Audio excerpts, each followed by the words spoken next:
Então, bora que a gente estava conversando ali, né, a respeito do que o próprio Espírito Santo estava conversando comigo aqui. Eu falo que eu converso com ele como uma pessoa, tá aqui do meu lado.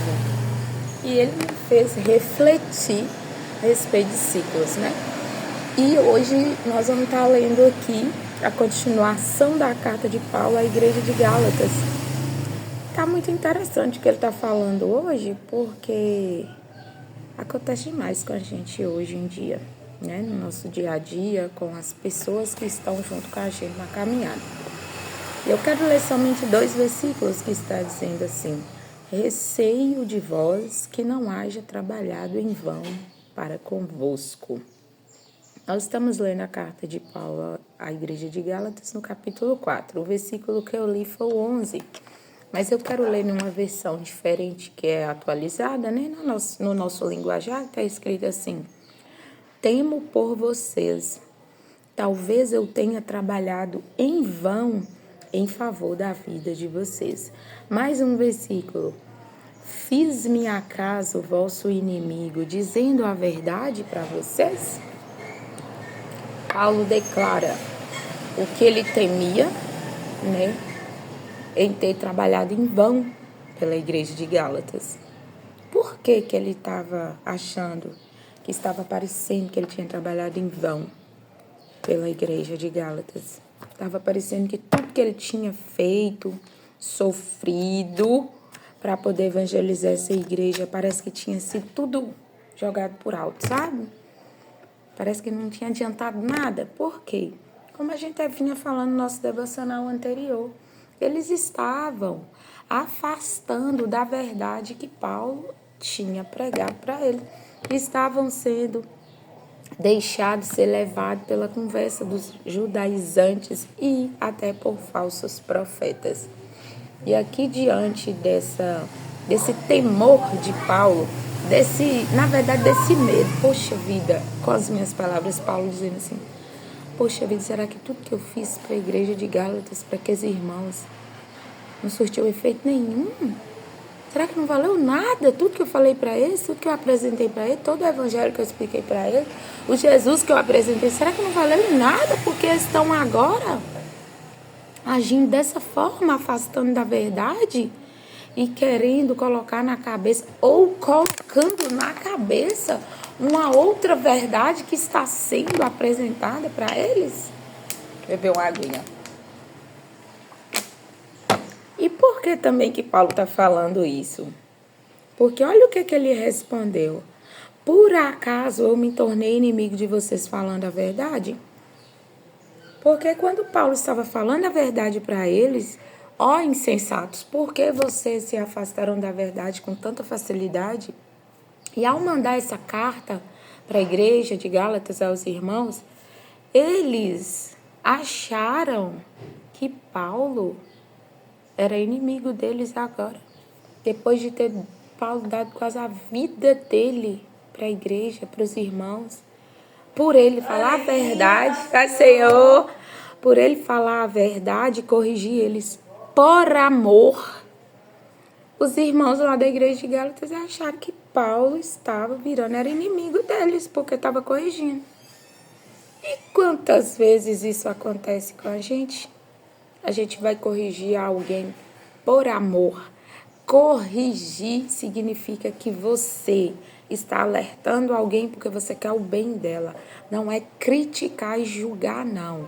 Abre aspas para a gente entender. Porque falar a verdade é você falar com amor para o bem. E não falar o que você pensa. É diferente. Paulo estava falando a verdade. Vocês estão afastando da verdade.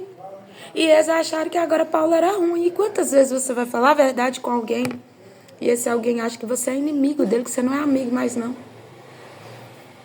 É só saber falar. E Paulo estava sabendo falar, mas ele estava falando a verdade. E às vezes a verdade dói. Mas a gente tem que saber falar a verdade. Entendeu? A verdade não precisa jogar na cara. Precisa ser falada, dialogada. Mas muitas vezes você chama o seu amigo, dialoga, fala a verdade e ele vai achar que você não quer o bem dele porque falou a verdade. Por um acaso, Quem a gente ama, a gente só vive assim, meu filho, meu filho. Não, gente. Meu Deus.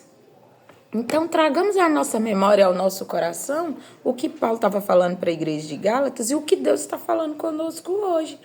Tanto eu e você que vamos até o nosso amigo falar a verdade com amor para o bem deles e vamos ser mal interpretados, como trocando o papel de um amigo que vem até nós, nos fala a verdade e a gente vai achar que ele está sendo nosso inimigo. Peraí, vamos colocar na balança os dois lados, tanto no lugar de quem está chamando a atenção e tanto no lugar de quem está sendo chamado a atenção. Se for falado com amor, a verdade para a melhoria e para que essa pessoa não se afaste da verdade, infelizmente, aquele que está chamando a atenção pode ser mal interpretado. E às vezes nós também, por ser chamada a atenção, podemos interpretar a pessoa errada, sabia? Depende muito da sua fase espiritual e da minha fase espiritual, ou melhor dizendo, do nosso amadurecimento espiritual. Quem é maduro espiritualmente falando e busca o dom de discernimento, ele vai compreender que quem chamou a sua atenção com amor para o seu bem, eu já disse, está querendo o seu bem, está falando a verdade para que você não se desvie da verdade. Então vamos ficar com essa meditação hoje no nosso coração e na nossa mente. Muitas vezes vamos ser mal interpretados por falar a verdade com amor e muitas vezes nós vamos também interpretar alguém que nos chamou a atenção com amor para o nosso bem. Então, vamos preste atenção, que a gente tem que prestar atenção no que está sendo falado conosco e vamos amadurecer espiritualmente para não ficar falando que o seu amigo de verdade, o seu pai, sua mãe, o seu líder te chamou a atenção, é para o seu bem. Não afaste dele, não ache que ele é seu inimigo. Seja maduro. E o que é ser maduro? Como é que faz para ficar maduro? Buscando, orando, jejuando. Bora ficar com essa meditação para a nossa vida hoje? Por que eu tô falando isso? Porque Paulo era muito estimado pelos irmãos da igreja de Gálatas. E agora, por eles estarem sendo levados pela conversa dos judaizantes, Paulo percebeu que os irmãos não estavam tratando ele da mesma forma, não estavam com a mesma hospitalidade, não estavam mais com o grande respeito que eles tinham com eles. E já não demonstrava mais o que antes era demonstrado, porque Paulo relata. Olha, vocês eram assim, assim, me acolheram tão bem, me aceitaram tão bem. E por que agora vocês estão achando que eu sou inimigo de vocês? Só porque eu chamei a atenção de vocês. Então, é o seguinte, talvez nós percamos alguns amigos por nós falarmos a verdade com amor. Porque eles não vão conseguir nos interpretar da maneira certa. Mas também tomamos cuidado para nós não perdermos amigos por interpretar eles mal. Fica essa meditação hoje para a sua vida.